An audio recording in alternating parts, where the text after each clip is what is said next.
Welcome to 33 Vines Winery. This year, our 5th year, we are now open for business, selling wine and inviting people into our tasting room. And that phase is surprisingly enjoyable. We have loved the fact that we don't have to come to the winery every day and just work. work in the vines anyway.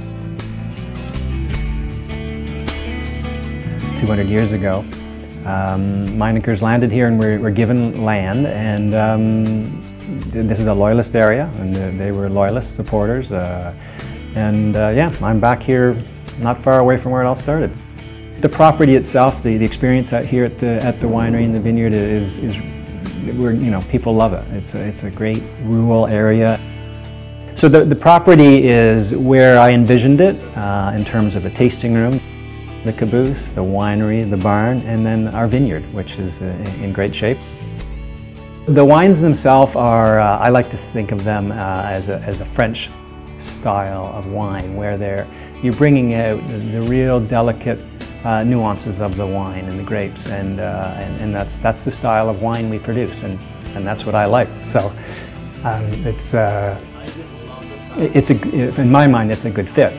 The acidity levels here, of course, are wonderful, typically because of the limestone, and you get that earthy, that real soil characteristic coming into the grapes and the wines.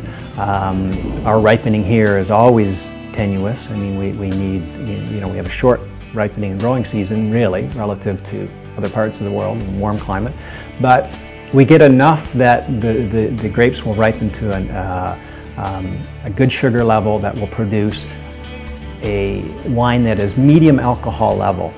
And again, that lends itself to a French delicate style of wine.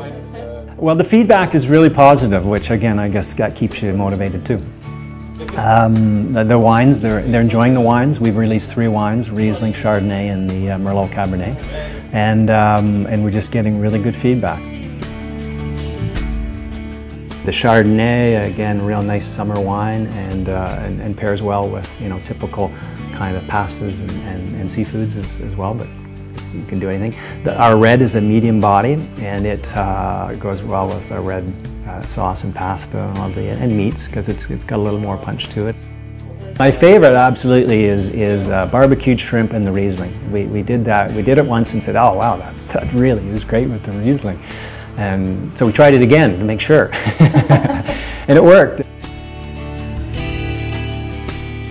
This area is certainly a fruit belt in a lot of regards. That was always a good sign for the climate and soils and whatnot. But we did research and checked out the soils, had the soils tested and everything, and I know the climate here, born and raised in this area, so I know what the summers are like here, and everything pointed to good fruit growing and good grape growing. Well, lots of work to do for one thing for sure, and I'm a morning person, so as soon as I wake up in the morning, everything we have to do sort of starts rolling through my head. But I enjoy it. I enjoy every aspect of it. Whether it's driving a tractor or now pouring a glass of wine for people, everything about it really turns me on.